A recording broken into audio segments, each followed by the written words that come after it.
ากได้พัดลมบ่น้องแม่อ๋อความฝันน้องตอนนี้อยากได้แฮงคือหยังได้พัดลมแล้วก็ห้องซีแล้วก็ตู้เย็นโอ้เพราะว่าเฮาเป็นคนยากจนแม่พันที่สองอยากได้หยังบัดนี้ฮะอยากได้คนดูแลอยากได้คนดูแลบ่เนาะอ๋ออยากมีคนมาช่วยเวียกช่วยงานแสดงว่าน้องสองคนนี่ก็มีแต่น้องสองคนช่วยเวียกอีแม่เนาะอีแม่ก็เฒ่าเลยเด้น้องสู้ชีวิตทุกคนน้องอยากมีคนมาช่วยเวียกช่วยงานอยากมีคนดูแลเพราะว่าอีพ่อเพิ่นก็ไปตลอดเลยทุกคนเห็นแล้วก็สงสารเนาะ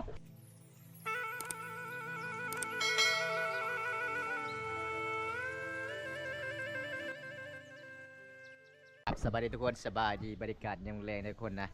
มื้อนี้บัมตากะมาเดินทางบรรยากาศยามแรงหมู่บ้านสุดบนลาวนอกที่สุดก็ตัวเมืองทุกคน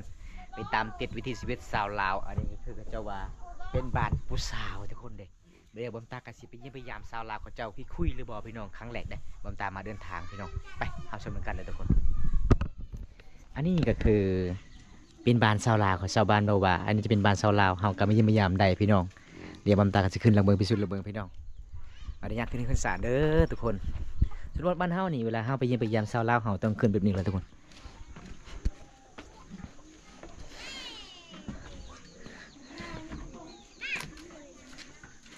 โอ้โอ้ผู้สาวงามเนาะสบายดี สบายดีผู้สาวเฮ็ดหยังอันนี้นะเจ้าซื้อนี่ไหนซื้อนางไฟนางไฟแม่ Wi-Fi เพิ่นบ่ อายุจักปีแหละ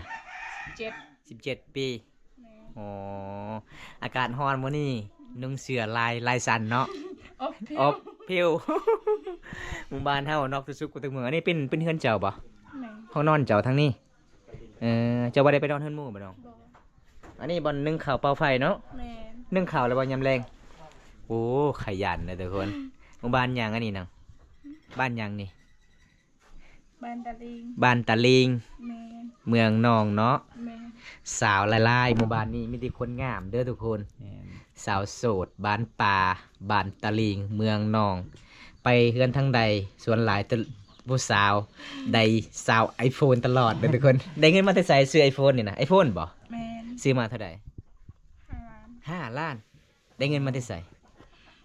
ขอเงินแม่ ขอเงินแม่โอ้ บายดีเด้อน้องฝ่ายเด้อ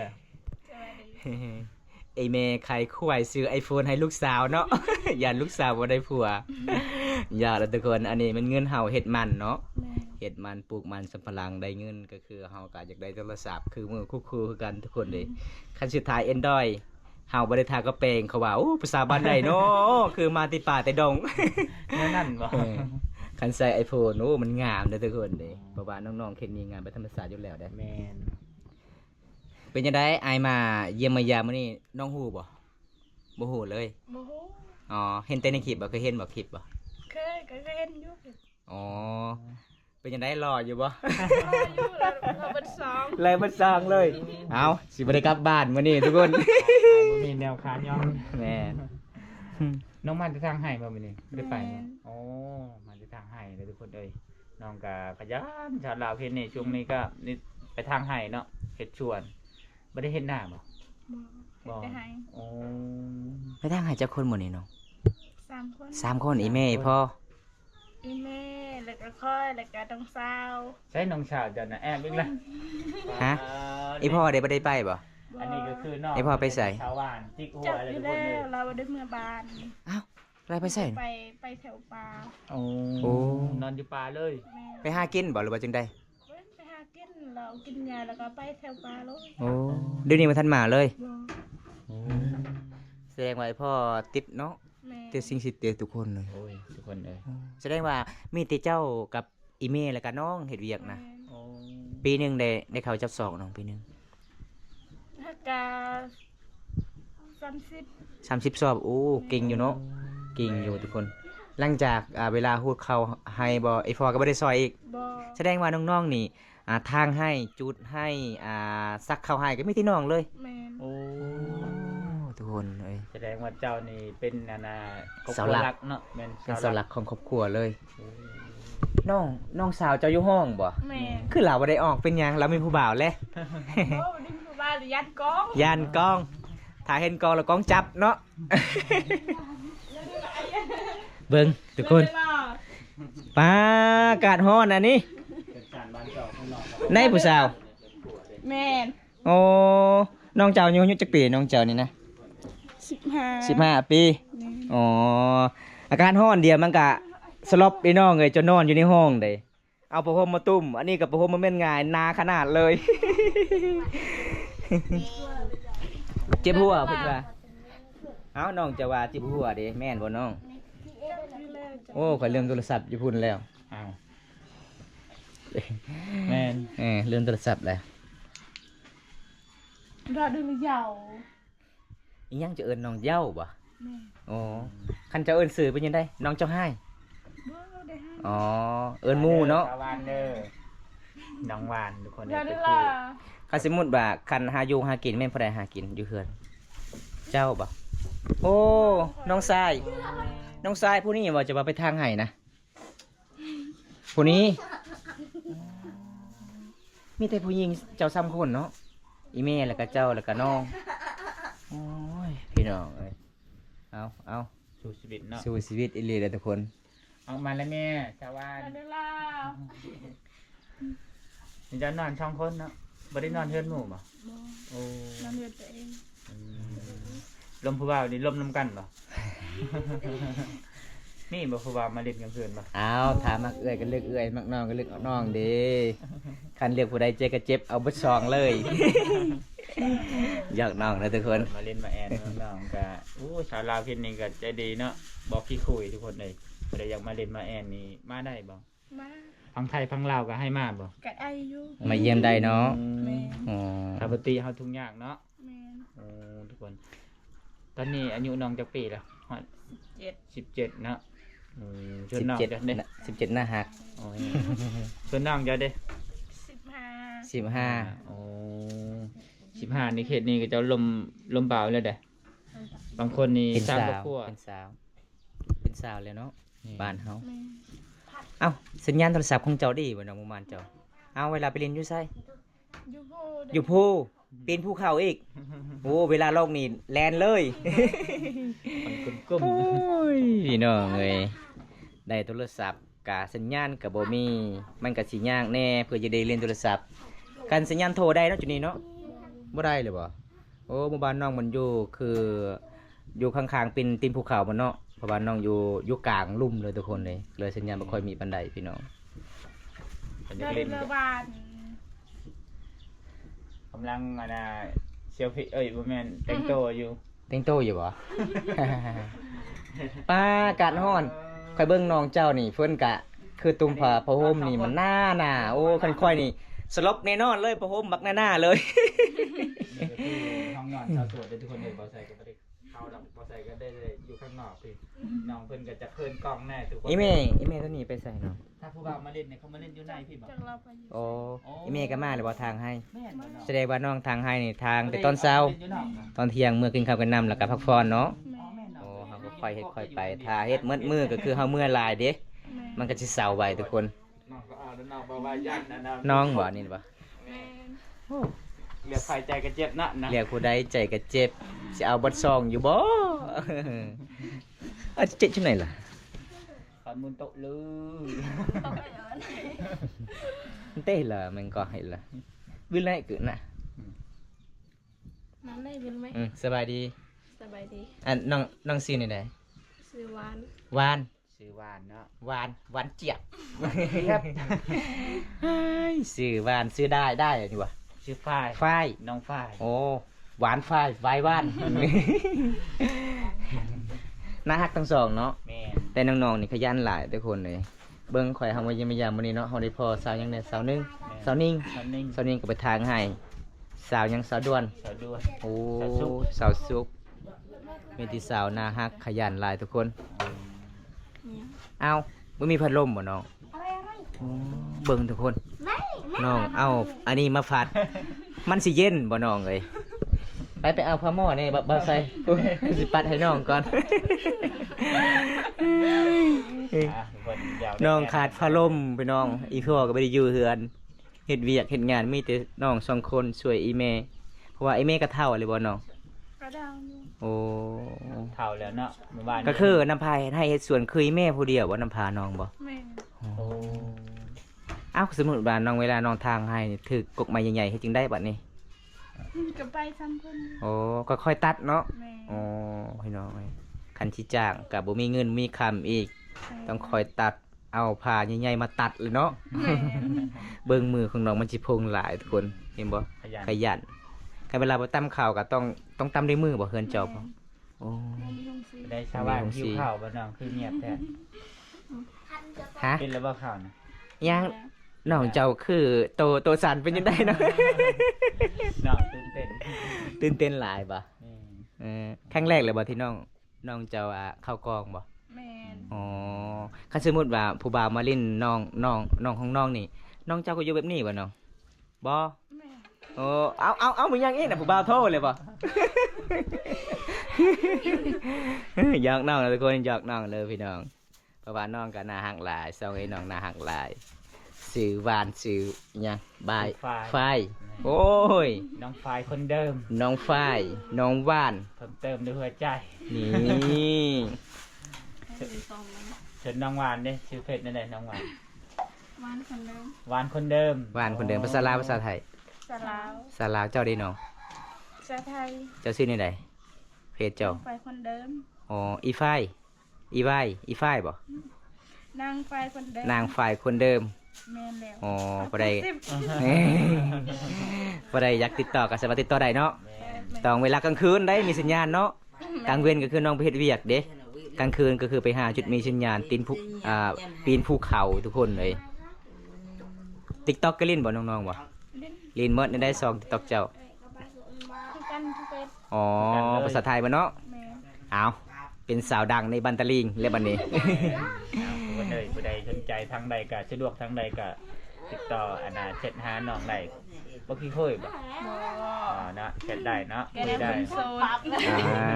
ชาวบ้านมีแล้วบ่คนคุยบ่มี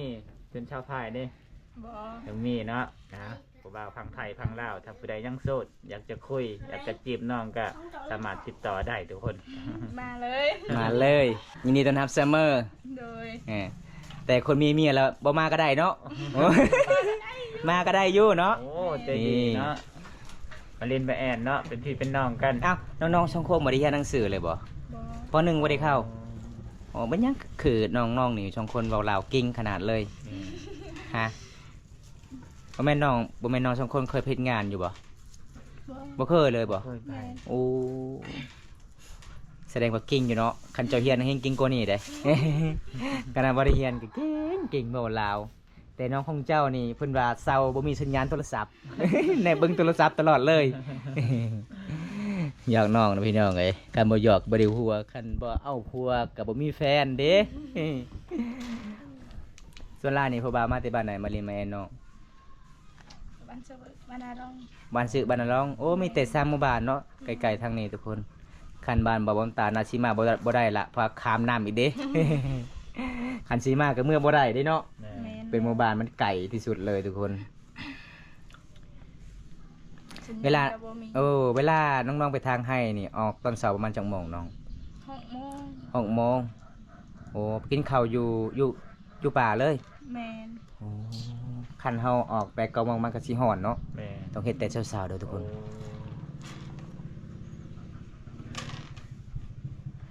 เครียด แม่น บ่ได้ไปซ่อมลูกเกดกลางคืนบ่น้อง บ่ขี้คร้านไป ขี้ข้าน ไปเมื่อย แม่น ใครเวลาน้องๆไปอาบน้ำนี่ไปอาบน้ำอยู่ไส น้ำมาดาน น้ำมาด้านนี่บ่ แม่น โอ้น้ำกินได้บัดนี้ น้ำกิน ต้องไปทางคืน โอ้ ย่างเอาหรือว่าขี่รถไปตัก ย่างเอา โอ้ไกลเติบเนาะ แม่น น้ำที่อยู่หน้าพุ่นบ่ แม่น โอ้2 หลักกว่าๆได้เปล่าใส่ แม่ 2 หลักเด้ไกลขนาดเลย แล้วก็ขึ้นโน่นเด้ ขึ้นโน่นอีก แม่อ่า โอ้พอดีฮอดบ้านนี่แอวหักเลย ชาวบ้านเคยไปคนเดียวบ่ไปอาบน้ำเคย คันเวลาตอนเช้านี่ประมาณจังโมงไปตักน้ำ ประมาณ7-8 โมง 7-8 โมงเนาะ อ๋อ อืม บ่อนเอาน้ำอย่างเนาะอยากกว่าบ้านชื่ออีก แม่บ้านสิบไข่เด้มันมีน้ำจุด แม่ สองจุดในหมู่บ้าน แล้วก็บ่ได้ไกลเนาะ บ่ได้ไกลปานใดประมาณ40 หลักบ่แม่น40 หลัก40 เมตร แม่ อันนี้อุ้ยทรงหลักก็กลัวเลยทุกคนเลยไก่เติบเลย ก็คือเวลาน้ำบดเนี่ยไผ่ไปตักชาวบ้านหรืออันนั้นชาวพาย จักหักค่อยไป พอได้ยินข่าวๆเขาว่าสาวมังกรนี่งามจนกินกระปูแม่นบ่ กระปูลายบ่บ้านเจ้าบ่ ก็ไล่ ลายเนาะช่วงนี้เนาะเพราะว่าแล้วเขาเจ้าเฮ็ดนาพี่น้องเอ้ยคันไปซ่อนเขียกลางคืนก็ได้ลายเด้เป็นหมู่บ้านอุดมสมบูรณ์ติดกับตีนภูเขาพี่น้องโอ้ยน้องเจ้าก็สิเงาๆแน่ แม่น โอ้ยอย่าเอาใจ FC มาฝากเด้อ รับได้บ่น้องสาว ได้เนาะ เอาทุกคนในมื้อนี้ก็บ่มีหยังหลายมาเยี่ยมมายามน้องเฮาก็เบิ่งวิถีชีวิตน้องลาวก็อีฟอกบ่ได้อยู่บ้านเนาะ แม่น โอ้คันสมมุติว่าคันน้องเอาผัวก็บ่มีไผเลยเด้ซอยเวียกอีแม่น้องสาวเจ้าผู้เดียวก็บ่ไหวอีกเด้ให้มันฮอด18 19ปีก่อนเด้อจึงสิเอา แต่ฉันลายนี่ชาวบ้านแล้วสิเอาก่อนเอื้อยนี่ แม่นบ่สวรรค์เจ้าสิเอาปลาเอื้อยบ่อืมสิเวียกอีพ่ออีแม่ก่อนเพราะว่าอีพ่อบ่ได้อยู่บ้านเลยเอาทุกคนอยู่พุ่นห้องนอนไผนี่น่ะ นอนอีพ่อไป อีพ่อห้องนอนอีพ่อทางนู้นพี่น้องอันนี้ห้องนอนอีแม่ แม่ อันนี้ห้องนอนน้องสองคน เห็นนี่ก็จะบ่ได้นอนเฮือนอันนั้นคนอื่นเนาะจะนอนเฮือนตัวเอง ผู้สาวลายดิ ทุกคนนี่มาอัปเดตวิถีชีวิตน้องๆเขาโอ้ยน่าสงสารเนาะ แม่สงสารน้องลายเลย เฮ็ดเวียดเก่งทางให้เฮ็ดสวนทุกคนเลย น้องๆหาเงินมันจะใช้เติมเน็ตใช่ไหมผู้จังบ่มอ่ะ กดยังโบ เป็นรับจ้างบ่วันหนึงเท่าไหร่เขาจะจ้างน้อง 700 700 โลนึง700 โลหนึง700 700 โอ้10 โลก็ได้ 7,000 กีบ แม่น 100 โลได้70ป่าตายพี่น้องเอ้ยบ้านเฮามันนอกตัวเมืองเนาะ แม่น บ่คือแถวหมู่บ้านบอมตาช่วงนี้ก็คือกระเจ้าเฮ็ดมันสำปะหลังก็บ่ได้แนวใด แม่น เพราะว่าช่วงนี้ก็มันมีเขาเจ้าจ้างวัน150,000 โอ้ น่าจะดีอยู่ แม่นแต่นี่โลนึง700เนาะ 700 มื้ เพื่อจะได้บัตรเติมเงินก็บ่แม่นง่ายเนาะ2 วันเด้ หลังจากที่เติมแล้วบ่ขึ้นไปลิ้นก็ สัญญาณสัญญาณสามันเบิดก่อน วัดการมันเลยนี่ทุกคนเลยสัญญาณก็พูนปีนภูเขาไปเพื่อแตนก็จะไปลิ้นได้โทรศัพท์กันนะ แม่น พอใส่ขึ้นเมื่อวานนี้เกือบหายใจบุติด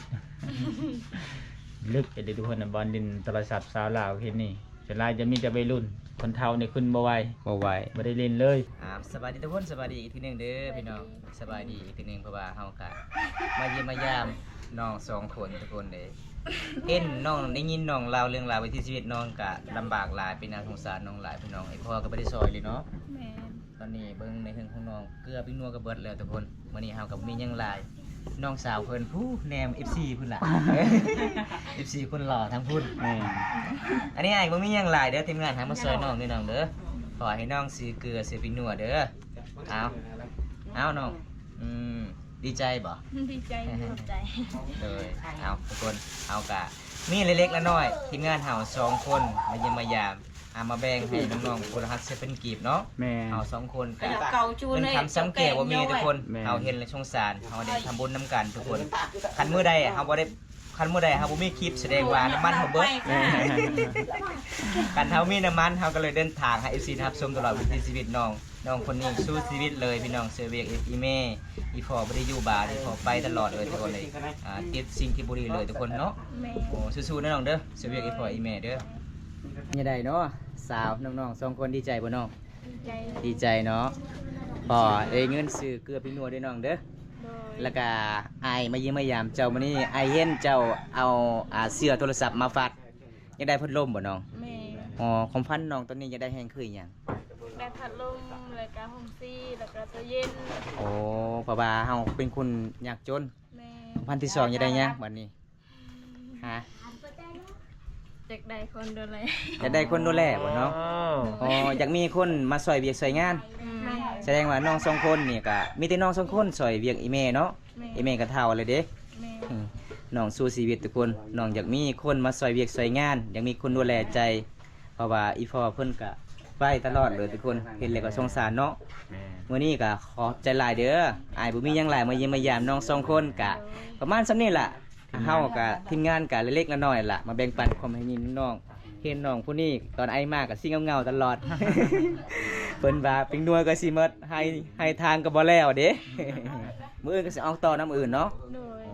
โอกาสหน้าอายมีเวลาว่างก็มาเยี่ยมมายามกันใหม่ได้บ่น้อง ได้อยู่ ได้เนาะได้อยู่เอาบ๊ายบายไปซี่นี่เด้อเนาะ บ๊ายบาย บ๊ายบาย